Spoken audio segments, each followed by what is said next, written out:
So you may face this question in your next interview. So what is HTTP error code 431? So HTTP error code 431 is also called request headers fields too large. So what does that mean? So that means your request header you are sending to the API is exceeding the configured size. Okay. So why this has happened, right? This happens majorly because of three reasons. One is your cookies is huge. That means you have lots of cookies, and when you are doing the API call, your cookies are getting appended to the request and the header is becoming big, right? Second is referrer URL. So your referrer URL, that means from the URL you are giving a call to the API is having a lots of query params. So if it is having lots of query params, it is huge and it is causing the 431.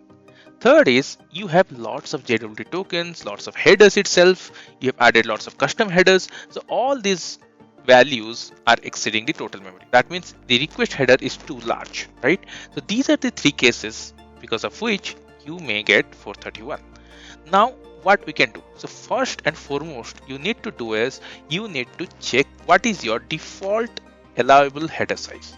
So as an example, if you are using Spring Boot, you should be having a configurable property called max HTTP request header size. By default it is 8 KB. You can set it more, right? And also for Node you can have a CLI configuration called max HTTP header size while starting the Node server, the CLI command, right? If you are not able to figure it out, you can connect with the hosting server managers and set it up. That is foremost thing you can do. You need to give a UI warning.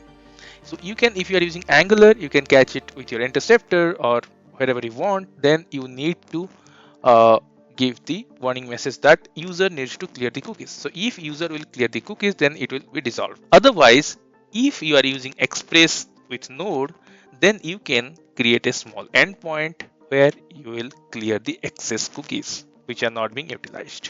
So further calls, API calls would not have it, right? And if the reason is referrer URL, that means your referrer URL too big, you have lots of query params which you are not using, you can drop them and have it thinner.